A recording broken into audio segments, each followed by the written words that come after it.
જય શ્રી કૃષ્ણ ફ્રેન્ડ્સ, આજે બનાવશું fruit custard. Super rich, creamy અને યમ્મી.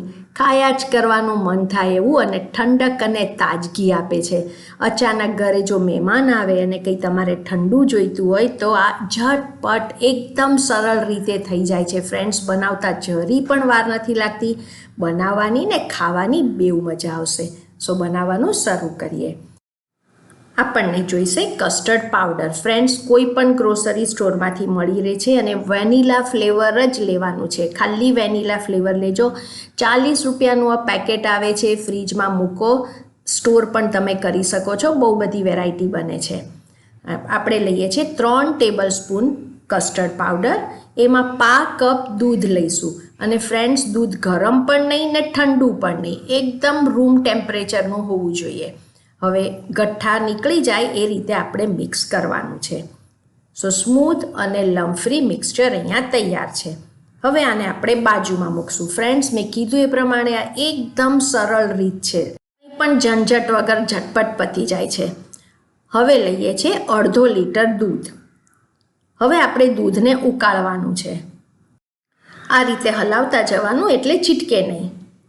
એક રિક્વેસ્ટ છે ફ્રેન્ડ્સ, જો તમે ચેનલ સબસ્ક્રાઈબ ન કરી હોય તો પ્લીઝ સબસ્ક્રાઈબ કરજો અને સબસ્ક્રાઈબ કર્યા પછી બાજુમાં બેલની સાઇન છે એના ઉપર ક્લિક કરજો. હવે અહીંયા દૂધમાં ઉકળો આવી ગયો છે, દૂધ ઉકળી ગયું છે. હવે જ્યારે દૂધ ઉકળી જાય એટલે આપણે સાકર એડ કરશું. સો અહીંયા મેં 1/4 કપ ફ્રેન્ડ્સ મિશ્રી સાકર લીધી છે અને તમે ચાલુ સાકર પણ લઈ શકો છો, તમારી પાસે જે સાકર હોય એ. ને હવે સાકર નાખ્યા પછી 2 મિનિટ હવે આપણે આને ગરમ કરીએ છીએ. સો 2 મિનિટ કૂક કરી રહ્યા છીએ.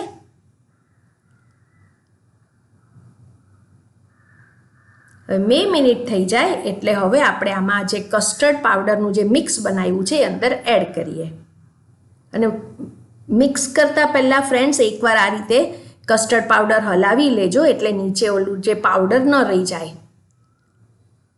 હવે જેમ તમે આ નાખતા જાઓ એમ હલાવવાનું એટલે બરાબર મિક્સ થઈ જશે. હવે આપણે આને એકવાર આ કસ્ટર્ડ પાવડર નાખી દીધા પછી હવે આપણે આને આ રીતે હલાવતા જવાનું છે અને 2 મિનિટ આને પાછું કૂક કરવાનું છે. ને કન્ટિન્યુઅસલી ફ્રેન્ડ્સ આ રીતે હલાવતા રહેજો. સો તમે જોયું, જરી પણ વાર નથી લાગતી. સ્ટેપ બાય સ્ટેપ કરો, ઝટપટ 10 મિનિટમાં થઈ જાય છે.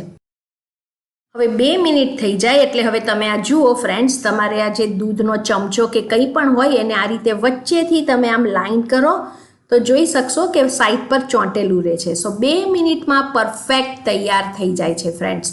હવે 2 મિનિટ આ રીતે કૂક કરીને ગેસની ફ્લેમ બંધ કરી દઈશું.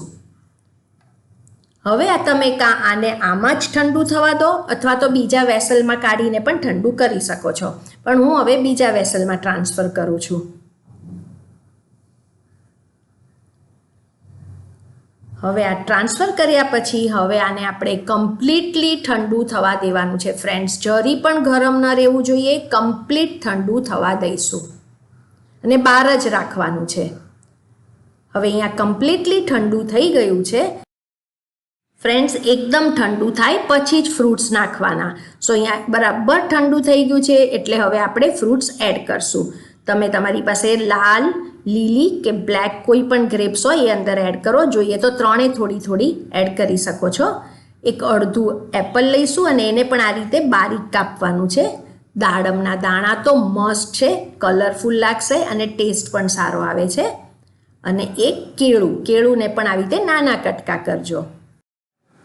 ફ્રેન્ડ્સ, તમારી પાસે પાકી કેરી હોય તો એ પાકેલી કેરી પણ નાખજો, ટેસ્ટ બહુ સરસ લાગે છે. મારી પાસે હમણાં છે નહીં. સો આ બધું બરાબર મિક્સ કરી લીધા પછી હવે આપણે એને નીચે ફ્રીજમાં મૂકવાનું છે 2 કલાક માટે. ઠંડુ તો સુપર ટેસ્ટી લાગે છે. સો હવે 2 કલાક ફ્રીજમાં મૂકશું. 2 કલાક પછી તમે કાઢીને જોશો તો જરા થોડું હજુ વધારે ઘટ્ટ થઈ ગયું હશે. એકદમ મસ્ત રીચ અને ક્રીમી બને છે. ઝટપટ બની જાય છે. જરી પણ ઉકાળ કરવું નથી પડતું દૂધને, કેમ કે આપણે જ્યારે કસ્ટર્ડ પાવડર નાખીએ ત્યારે ઓલરેડી થોડું ગરમ કરીએ એટલે ઘટ થઈ જ જાય છે. એટલે આ ક્વિક અને ઇઝી રેસીપી છે ફ્રેન્ડ્સ. ને જ્યારે તમે સર્વ કરો ત્યારે ઉપર તમારી ચોઈસના કોઈ પણ નટ્સ આવી રીતે સ્પ્રિંકલ કરો, સરસ લાગશે. અને આ ઓપ્શનલ છે ફ્રેન્ડ્સ, મેં અહીંયા પિસ્તા કર્યા છે, બટ ધીસ ઇઝ ઓપ્શનલ. હવે તમે આનો લુક જુઓ ફ્રેન્ડ્સ, ખાવાની એટલી મજા આવે છે, ઠંડુ ઠંડુ એકદમ ફાઇન. સો ફ્રેન્ડ્સ, તમે પણ બનાવો. રેસીપી ગમી હોય તો નીચે કમેન્ટ સેક્શનમાં કહેજો રેસીપી કેવી લાગી. તમારી કમેન્ટ મારે માટે બહુ જ ઇમ્પોર્ટન્ટ છે. Thank you for watching.